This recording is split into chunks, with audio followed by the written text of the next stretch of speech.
Good morning, dear students. Myself, welcome you in the class of number biology. इससे पिछली class में हम लोगों ने इंट्रोडक्शन टू बायोलॉजी देखा था और उसमें हम लोगों ने डिस्कस किया था व्हाट इज बायोलॉजी, बायोलॉजी क्या है, father of biology, branches of biology, their fathers and different branches of biology that we have to discuss in 11th. तो इस सब के बारे में हम लोगों ने देखा पिछली क्लास में और आज हम लोग शुरू करेंगे न्यू चैप्टर 11th क्लास का। एक्चुअली एनसीईआरटी में लिविंग वर्ल्ड से शुरू किया गया है, लेकिन हम लोग यहाँ पे शुरू करेंगे सेल से, क्योंकि सेल को समझ लेने के बाद अगर कोई भी चीज़ बायो में समझना, बायोलॉजी में समझना आसान होता है। As the cell is the basic unit of life. So हम लोग सेल से शुरू करेंगे, फिर उसके बाद नेक्स्ट चैप्टर से देखेंगे। तो हम लोग शुरू करने जा रहे हैं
इसका थोड़ा सा इंट्रोडक्टरी भी देखें, हिस्टोरिकल बैकग्राउंड देखें, इस सेल के बारे में स्टडी कर शुरू सबसे पहले किसने स्टडी की।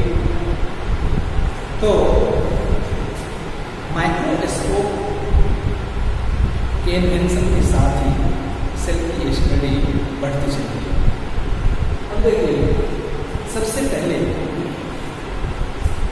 जो सेल क्या है,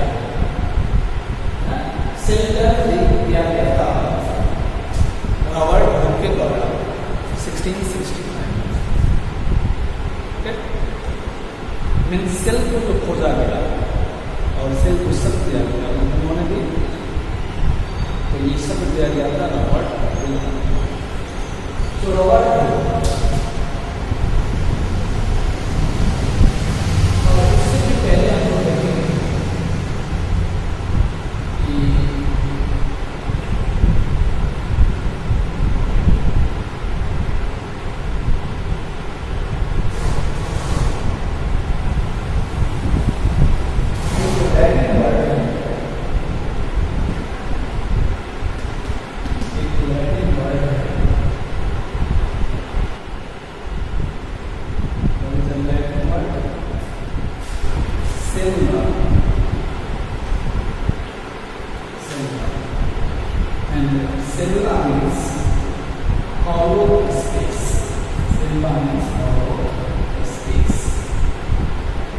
और इसी सेलुलर शब्द से डिराइव किया गया है सेल शब्द। ओके, सो लैटिन भाषा का एक शब्द है सेल्ला। सेल्ला का मतलब होता है, उसका मीनिंग होता है हॉलो स्पेस, खाली जगह। और इसी सेलुलर शब्द से सेल शब्द की उत्पत्ति हुई है। सेल शब्द डिराइव किया गया है बायोलॉजी। देखिए, सबसे पहले रॉबर्ट हुक ने अपने ही बनाए गए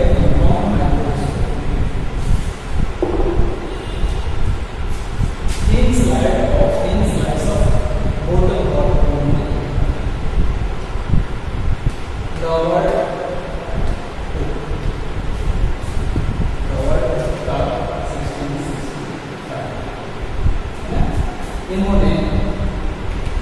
find the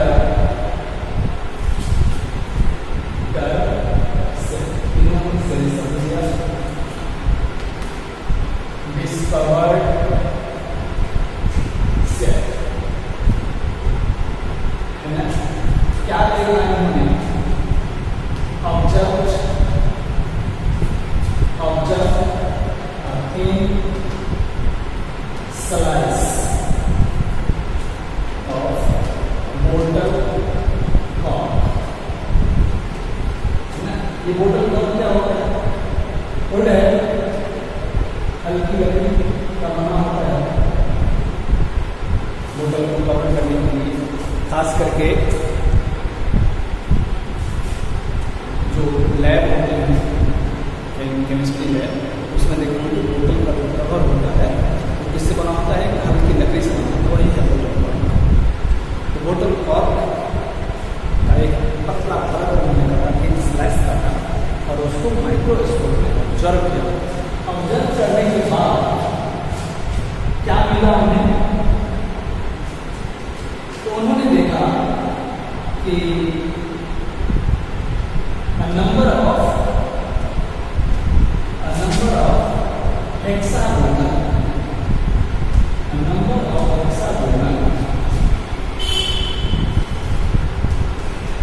hollow spaces। और hollow space का हम लोगों ने देखा है लैटिन वर्ड क्या होता है? hollow space का लैटिन वर्ड होता है सेलुलर। इसीलिए उन्होंने इन्हें कर दिया सेल्स और इस तरह से सेल्स की उत्पत्ति हुई, सेल की डिस्कवरी हुई। एक्चुअली रॉबर्ट ने सेल को नहीं देखा था, बल्कि उन्होंने देखा था क्या? जो सेल देखा उन्होंने, वो सेल वास्तव में था नहीं, बल्कि वो सेल वाला है ना। तो he actually observed the cell wall of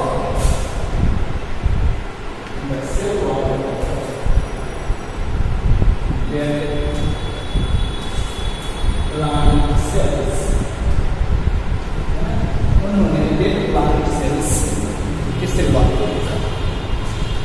और जो कुछ भी उन्होंने स्टडी की सेल के बारे में, उसे एक बुक में लिखा, जिस बुक का नाम है माइक्रोग्राफिया।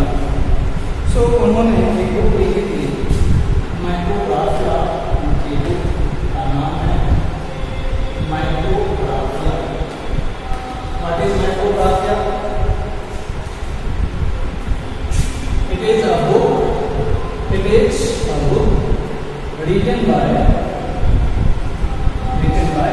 Robert।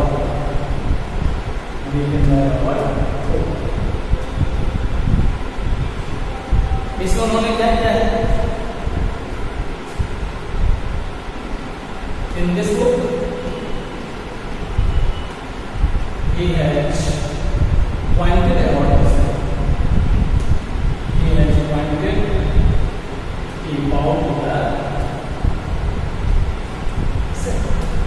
इस तरह से रॉबर्ट हुक ने जो सेल देखा था, वो सेल वास्तव में डेड प्लांट सेल थे। ये सेल डेड प्लांट सेल थे और सेल भी नहीं थे, बल्कि सेल वॉल, क्योंकि ड्राई होने के बाद जो प्रोटोप्लाज्म है वो तो सूख जाता है, जो बच जाता है वो क्या बच जाता है? Cell wall.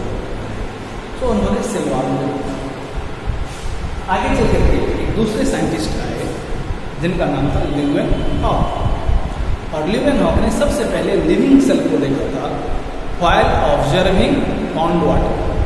पॉन्ड वाटर को जब माइक्रोस्कोप में उन्होंने ऑब्जर्व किया तो उसमें देखा कि छोटे छोटे ऑर्गेनिजम्स हैं, वो लिविंग सेल थे।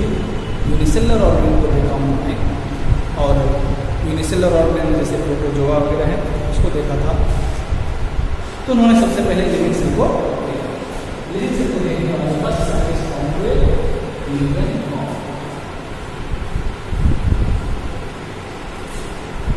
1674। तो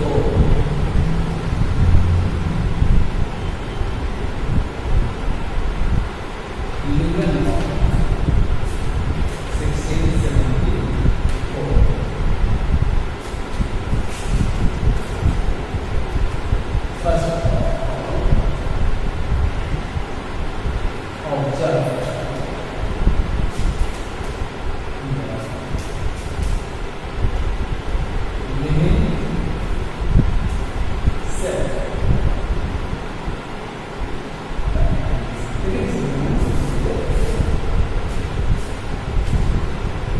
अब चलिए सेल के बारे में थोड़ा सा ये हिस्टोरिकल बैकग्राउंड। अब आते हैं सेल के डेफिनेशन। सेल को डिफाइन करें और सेल इसे कहेंगे सेल क्या है, व्हाट इज अ सेल। तो सेल के बारे में हम लोग कहते हैं कि a cell is the basic unit of life or organism. Okay. A cell is the structural and functional unit of life or living being. ये सिंपल definition है। A cell is the structural and functional unit of life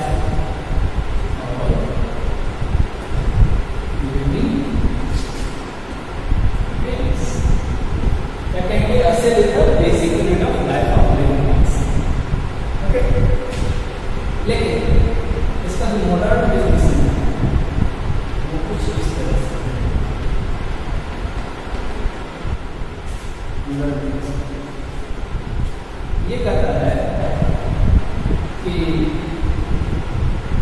cell is the unit of biological activities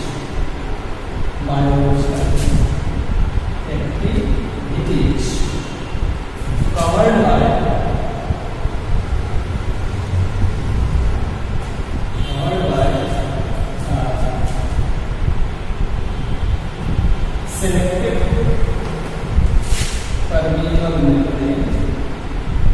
selective permeable membrane and having power that is ability of auto reproduction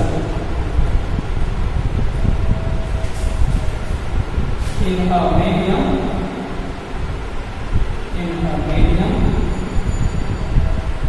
free of any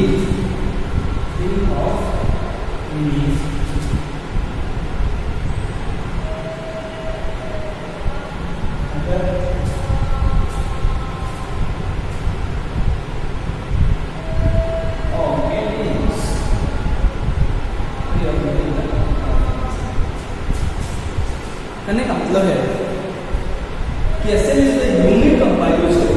cell biological activity की एक unit है, जैविक क्रियाकलाप, मतलब ऐसे क्रियाकलाप जो केवल जीवों में होते हैं, उसकी एक यूनिट है, इकाई है। Covered by a selective permeable membrane, और ये कवर्ड है, कवर किया गया है एक मेम्ब्रेन से, जिसे हम क्या कहेंगे सेलेक्टिव परमेबल मेम्ब्रेन होता है। बताते हैं क्या होता है सेलेक्टिव परमेबल मेम्ब्रेन। तो covered by a selective permeable membrane, selective permeable membrane से कवर्ड है and having power of auto reproduction. Auto reproduction, खुद वो रिप्रोड्यूस कर सकता है, मतलब अपना नंबर मल्टीप्लाई कर सकता है ना। कहाँ? इन द मीडियम, ऐसे माध्यम में, कल्चर मीडियम में, that is free of any other organism, जिसमें पहले से कोई ऑर्गेनिज्म नहीं है। उस जगह पे भी अगर हम एक सेल को रख दें तो वो सेल अपना नंबर इंक्रीज करने में कैपेबल है। तो ये ऐसा बायोलॉजिकल एक्टिविटीज का यूनिट, तो cell is the unit of biological activities. अब सेमी एंड सेलेक्टिव की बात करते हैं। परमेबिलिटी हम लोग आगे देखेंगे क्या होता है। परमेबिलिटी का मतलब है पारगम्यता, जिससे होकर कोई चीज़ आ जा सकता है। इस पर आगे डिस्कस करेंगे। तो this is the modern definition of cell.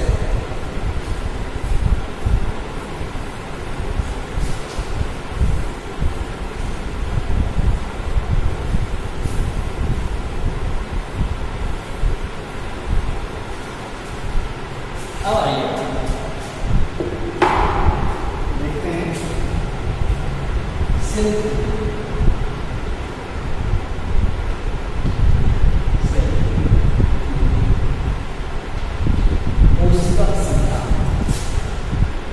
Cell theory में कहा गया कि सेल क्या है ना, इसका फंक्शन कैसा है, किस तरह से फंक्शन करता है, ये सब। तो सेल थ्योरी दी गई थी दो साइंटिस्ट के द्वारा। एक्चुअली दोनों साइंटिस्ट मिलकर काम नहीं कर रहे थे, बल्कि दोनों अलग अलग जगह पे अलग अलग चीज़ पे काम कर रहे थे। एक प्लांट पे काम कर रहे थे, एक एनिमल पे काम कर रहे थे, है ना। वो कौन थे? तो MG. Schleiden and AS. Schwann. MG. Schleiden, AS. स्वान।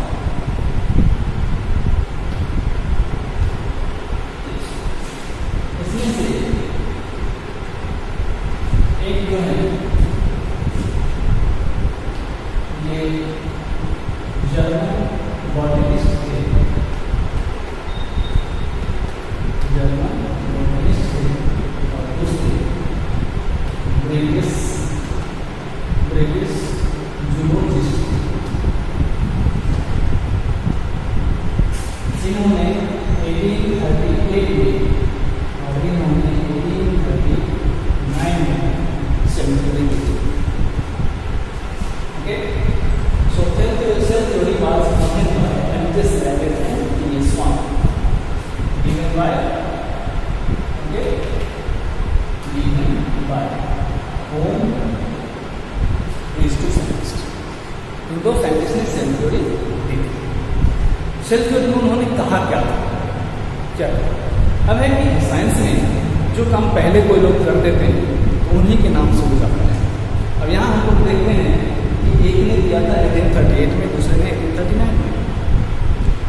अब नाम हो रहा है दोनों का, ऐसा क्यों? तो ऐसा इसलिए हुआ कि दोनों अलग अलग जगह पर थे, एक दूसरे की कॉपी नहीं की जा सकती थी, है ना। और एक प्लांट पे काम कर रहे थे, एक एनिमल पे काम कर रहे थे, तो उनका अपना वर्क था। लेकिन संयोग से रिजल्ट लगभग सेम मिला दोनों साइंटिस्ट का, पूरा सेम ही मिला। इसीलिए सेल थ्योरी को कहा गया कि इन दो साइंटिस्ट के द्वारा सेल थ्योरी दी गई। इस सेल थ्योरी में उन्होंने क्या कहा? What they stated in the cell theory. तो सेल थ्योरी कहती है कि all the organisms from simple to complex, all the organisms from simple to complex are made up of same type of basic unit cell. Each cell acts independently but function as an integral part of the whole body. Okay? क्या कहा उन्होंने? Cell theory में क्या कहा? Cell theory में कहा उन्होंने कि all the organisms from simple to complex,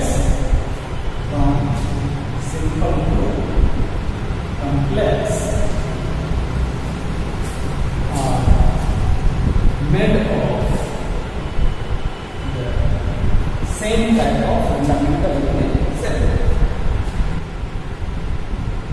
Same type of the fundamental unit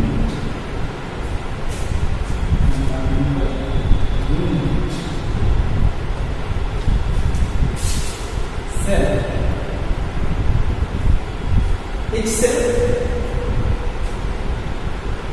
Each cell acts independently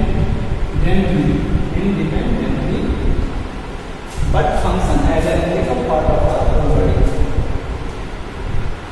But functions as an integral part of the whole body.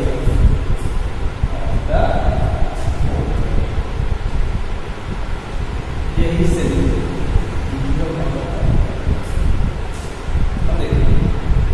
क्या कहा उन्होंने कि जितने ऑर्गेनिज्म हैं छोटे से बड़े तक, सिंपल से कॉम्प्लेक्स, सबके सब एक ही तरह के बेसिक यूनिट सेल से बने। ओके, अब प्रत्येक सेल एक्ट्स इंडिपेंडेंटली, मतलब प्रत्येक सेल स्वतंत्र रूप से काम करते हैं, एक दूसरे से स्वतंत्र काम करते हैं, है ना। But their function is integral part of the whole body, लेकिन उनका जो फंक्शन है वो पूरी बॉडी के इंटीग्रल पार्ट के रूप में होता है। ये कैसे होता है उसको देखिए। सपोज एक एग्जाम्पल से इसको समझते हैं कि कोई गर्म चीज़ है, उसे हमने छोड़ दिया, तो बर्निंग सेंसेशन, बर्निंग जलन हो गई। इस मैसेज को तो हम लोगों ने देखा कि सेंसरी सेल, ब्रेन का cell,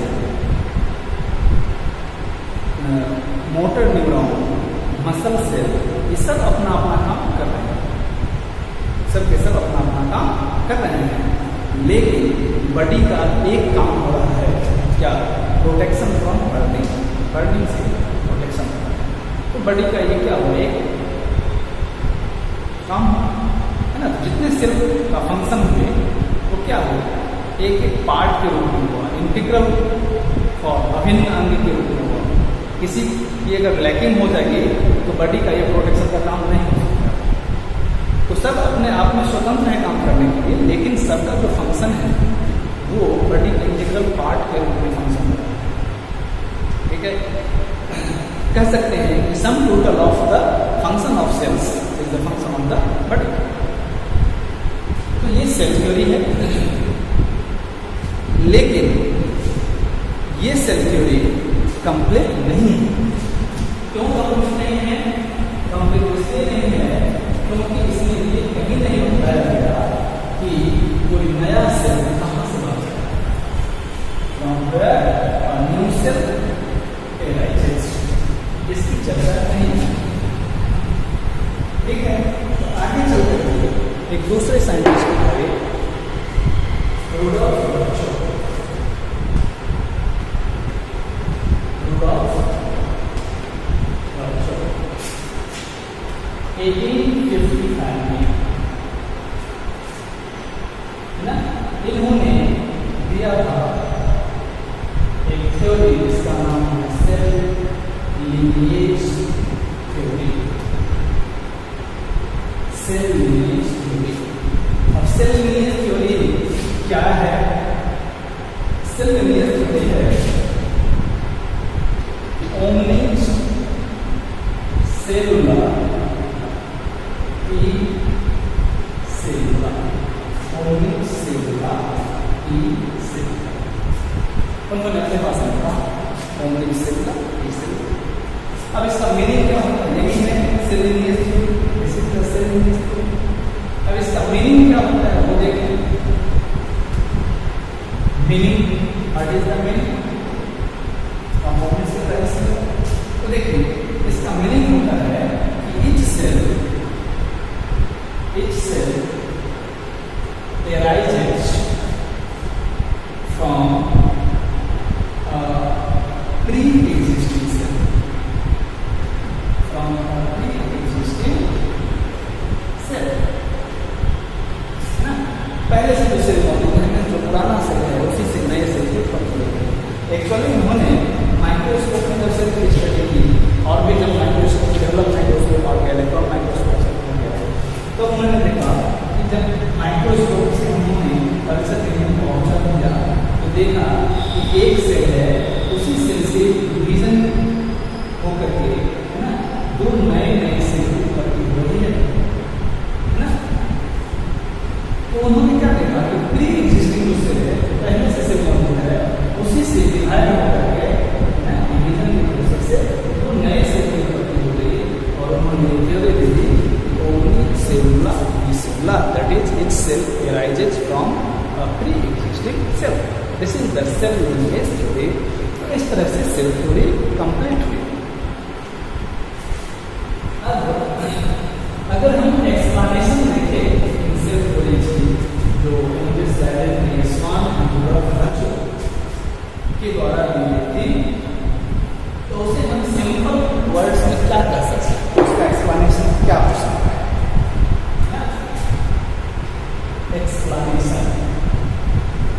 Explanation of what? Explanation of cell.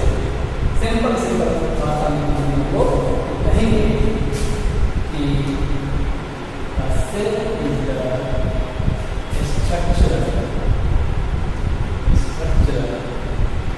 unit of life or living being, life living being. Cell is the structure unit of life or living being. Next, कहाँ से आया? स्लाइड में स्वामी ने कहा था कि all the organisms are made up of same type of basic unit cell from their members. It is the structural unit. जैसे मकान में दीवार बना हुआ है, ईंट से बना हुआ है, एक जो ईंट है उसका क्या होता है? स्ट्रक्चरल जो दीवार है, एक स्ट्रक्चर बना दीवार का, वो किससे बना? ईंट से नहीं बना।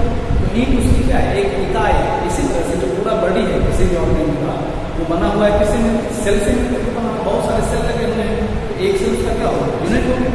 सो a cell is the structural unit of life और living thing. Next, cell is the functional unit. A cell is the functional unit of life or living beings. Third, अब देखिए स्ट्रक्चरल फंक्शन तो है, ये हेरिडिटरी यूनिट फ्लो करता है। Hereditary का क्या मतलब? हेरिडिटरी का मतलब होता है transfer and control of parental characters into progeny. अब हम लोग जब देखेंगे रिप्रोडक्शन होता है तो रिप्रोडक्शन में क्या होता है? पेरेंटल सेल से ही प्रोजेनी बनते हैं, है ना। अब जैसे सेक्सुअल रिप्रोडक्शन हो रहा है तो मेल पेरेंट से एक सेल आया, एक मेल गैमेट आया, फीमेल पेरेंट से एक फीमेल गैमेट आया, दोनों के फ्यूजन से एक सेल बनता है, जाइगोट करते हैं। अब उसी से पूरा प्रोजेनी बना हुआ होता है। तो ये जो सेल है, जो गैमेट है, वही मदर फादर के कैरेक्टर को लेकर के आ रहा है प्रोजेनी में, है ना। अब उस सेल में ये दूसरी बात है कि जीन है, वो जीन कैरियर होता है, लेकिन यहाँ पे हम देख रहे हैं कि ये जो सेल है वो एक यूनिट की तरह काम कर रहा है रिप्रोडक्शन के लिए, नए जनरेशन के लिए, और इसी के थ्रू जो कैरेक्टर है वो कैरी हो रहे हैं। इसको जो है यूनिट भी कहा जाएगा।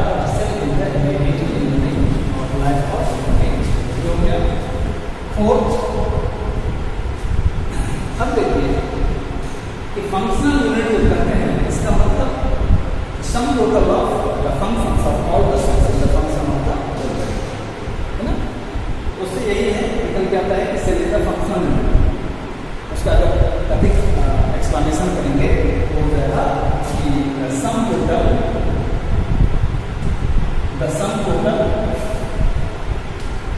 of the functions of all the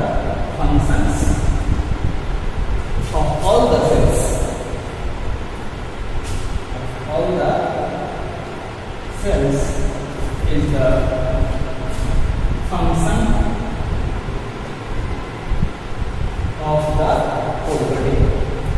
function of the whole body. Okay, and fifth point will be new cells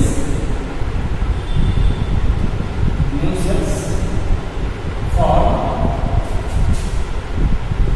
from the old cells. इस पुराने सेल से नए सेल की उत्पत्ति होती है, means each cell arises from a pre-existing cell. तो ये जो 5 पॉइंट्स हैं वो सेल थ्योरी का एक्सप्लेनेशन। आज यहीं तक। Thank you, have a nice day.